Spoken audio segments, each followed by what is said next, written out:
శ్రీకాళహస్తి క్షేత్రం మన దేశంలోని శైవ క్షేత్రాలలో ఉత్తమోత్తమైన మహాక్షేత్రం, వేద ప్రతిపాదితమైన దివ్యక్షేత్రం. శివశబ్దం నుండే శైవశబ్దం పుట్టింది. సేరతే సజ్జనా మనాం శస్మిన్నితి శివః, సేతో సజ్జన మనస్మితి వా అని శివశబ్దం నిర్వచనం చెప్పారు మన పెద్దలు.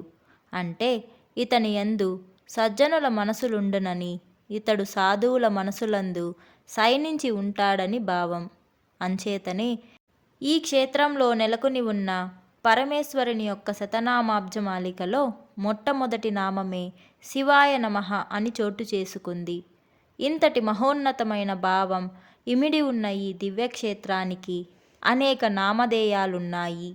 శ్రీకాళహస్తి క్షేత్రంగా, దక్షిణ కైలాసంగా, అఖండ బిల్వ కానన క్షేత్రంగా, దక్షిణామూర్తి క్షేత్రంగా, విజ్ఞాన క్షేత్రంగా, పాస విచ్ఛేదక క్షేత్రంగా, మణికర్ణికా క్షేత్రంగా, పశు వివసన క్షేత్రంగా సుప్రసిద్ధమైన మహాక్షేత్రం అయ్యింది.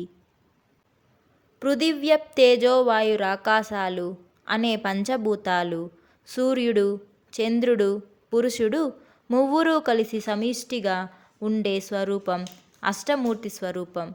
పరమేశ్వరుడు అష్టమూర్తి కనుక అష్టమూర్తికి నిలయమైన ఈ క్షేత్రంలో అతని అర్ధాంగి పార్వతీదేవి పరమేశ్వర శాప ప్రభావం వల్ల ఇచట బిల్వవృక్షంగా అవతరించడం వల్ల అందుకు ప్రతీకగా ఇచటి బిల్వమునకు 8 దళాలుంటాయని అత్యంత ప్రాచీనులైన పెద్దల అభిప్రాయం.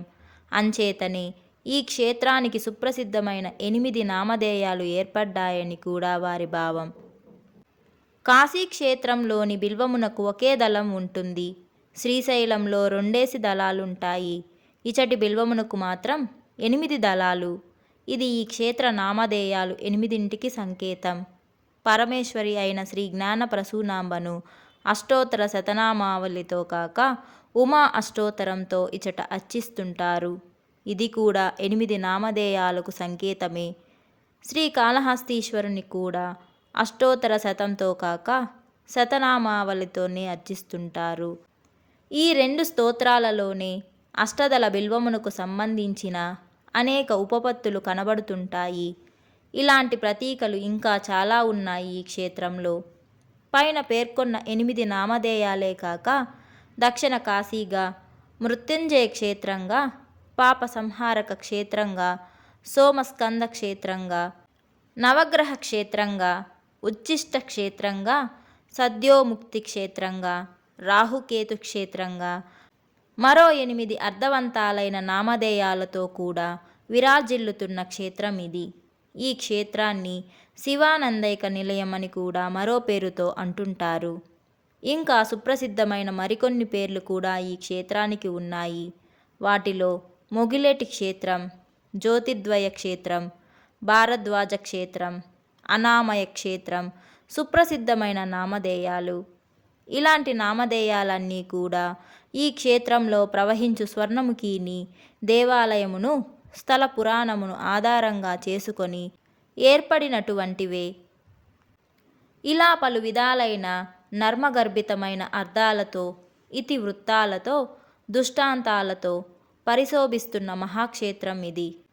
తిరుకాలాత్తి ఉడయర్ క్షేత్తిరం అని కన్నడిగులు, తమిళులు కూడా అంటుంటారు. అంటే ఈ క్షేత్రం తమిళులను, కన్నడిగులను కూడా ఆకట్టుకున్న క్షేత్రం అని తెలుస్తూ ఉంది. ఈనాటికి కూడా తమిళులు, కన్నడిగులు అసంఖ్యాకంగా ఈ క్షేత్రం వస్తుంటారు. ఇంచుమించు దక్షిణ భారతీయులందరికీ అత్యంత పవిత్రమైన ఏకైక శైవక్షేత్రం శ్రీకాళహస్తి క్షేత్రమని ఇందువల్ల తెలుస్తూ ఉంది.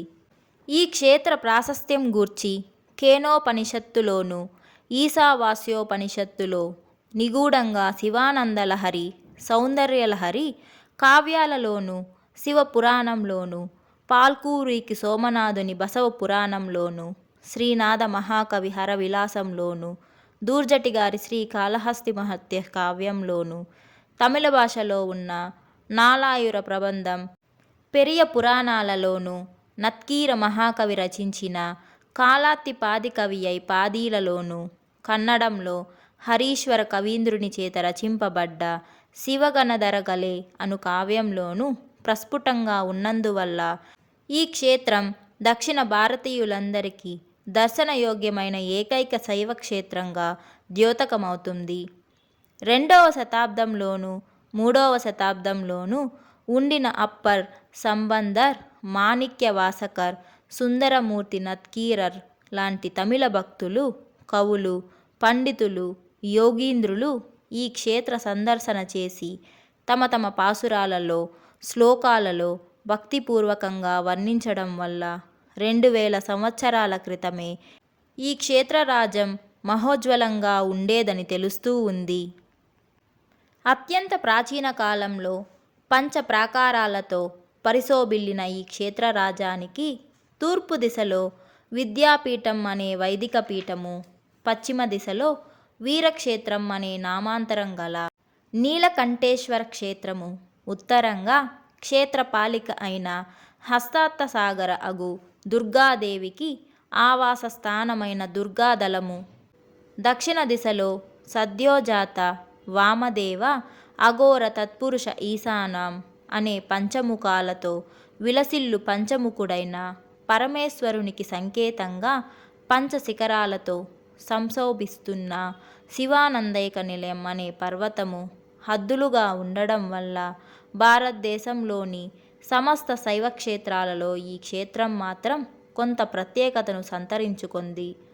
గర్భాలయంలోని మూల విరాట్టుకు పశ్చిమంగా ఆగమోక్త వీధిలో శైవపీఠము, దక్షిణ భాగంలో విద్యాపీఠం అనే వైదిక పీఠము రెండు ఒకే క్షేత్రంలో ఉండడం చాలా అరుదైన ఆశ్చర్యదాయకమైన విషయం.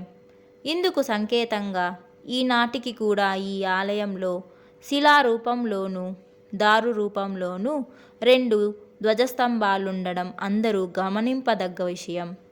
శిలారూపంలో ఉంటున్న ధ్వజస్తంభంపై నందీశ్వరుని విగ్రహం ఆలయంలోని మూల విరాట్కు అభిముఖంగా పడుకొని సంపూర్ణ శరణాగతి పొందుతున్న స్వయం వ్యక్త నందీశ్వరుని విగ్రహము ఇందుకు ప్రతీకలు. అందరూ ప్రత్యేకంగా చూస్తున్న విషయమే. ఈ 2 క్రమంగా సంభూతికి అసంభూతికి ప్రతీకలు. ఈ 2 నందీశ్వర విగ్రహాలు మూల విరాట్కు ఉన్న పంచ పడగలకు, శివానందైక నిలయ పర్వత పంచశిఖరాలకు సంకేత రూపంగా ఉన్నట్లు ప్రాచీనులైన పెద్దల భావం. పుణ్యప్రదాలైన నదీమ తల్లుల్లో గంగానదిలాగా, పర్వత రాజాలలో మేరు పర్వతంలాగా, నక్షత్రాలలో చంద్రునిలాగా, శివభక్త గ్రేసరులలో శ్రీమన్నారాయణ మూర్తిలాగా, పుణ్యపీఠాలలో కామాఖ్య పీఠంలాగా, సమస్త భరణాలలో వినయంలాగా, సర్వధర్మాలలో అహింసలాగా, సకల మంత్రాలలో ప్రణవంలాగా, పుణ్యచరితులైన మహర్షి సముదాయంలో అగస్త్య మహర్షిలాగా, భారతదేశంలోని పుణ్య ప్రాంతాలలో ద్రవిడ ప్రాంతం అత్యంత ఉత్కృష్టమైన ప్రాంతం. ఆ ప్రాంతంలో దక్షిణోత్తర పినాకినీ నదుల మధ్య సర్వార్థ సాధకంగా స్వర్ణముఖి స్కంద నదులతో ఆవృతమైన చతుర్విధ పురుషార్థాలకు నిలయంగా నిరంతర జ్ఞాన సంపన్నులకు, వేద విప్రులకు, భక్త గ్రేసరులకు, మహాకవులకు, పండితోత్తములకు, ఉపాసకులకు ఆవాస స్థానంగా ఉంటున్న మహాక్షేత్రం శ్రీకాళహస్తి క్షేత్రం. ఈ క్షేత్రంలో యుగ యుగాలుగా చాలామంది భక్తులు ధ్యాన, శ్రవణ, కీర్తన, దర్శన, స్పర్శాదుల చేత పరమేశ్వర అనుగ్రహం పొంది తరించారని శైవగామాదులు చాటి చెబుతున్నారు.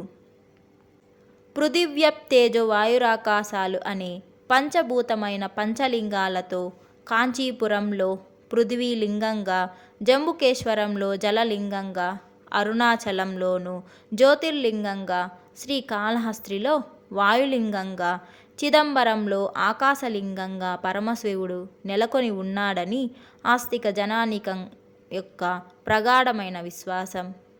వీనిలో శ్రీకాళహస్తీశ్వర లింగం వాయులింగం అనడానికి ప్రబల తార్కాణంగా గర్భాలయంలో స్వామివారికి కుడివైపు నెలకొని ఉన్న దీపకలికలోని జ్యోతిర్ద్వయంలో పైనుండి నది వాయు సంచాలనంతో నిరంతరం రెపరెపలాడుతుండడం, క్రిందిది నిశ్చలంగా స్తంభీకృతంగా ఉండడం భక్తులందరూ ప్రత్యక్షంగా చూస్తున్న విషయమే. శ్రీ జ్యోతిద్వయంలోని పైనున్న జ్యోతిని స్వామివారి ఆనంద తాండవంగాను, క్రింది జ్యోతిని అమ్మవారి ఆనంద లాస్యంగాను దైవభావంతో చూచి భక్తులు పరవశిస్తుంటారు. పరమానందకరమైన స్వామివారి సచ్చిదానంద స్వరూపాన్ని చూసి భక్తులు మైమరుస్తుంటారు. ఇందుకు ఉపోద్బలకంగా ఆలయంలో నెలకొని ఉన్న మూర్తిత్రయంలో మూల విరాట్టు సద్రూపం సత్, దక్షిణామూర్తి విగ్రహం చిద్రూపం చిత్, నటరాజమూర్తి ఆనంద రూపంగా భావించి ఆనంద పరవశులవుతుంటారు భక్తులు.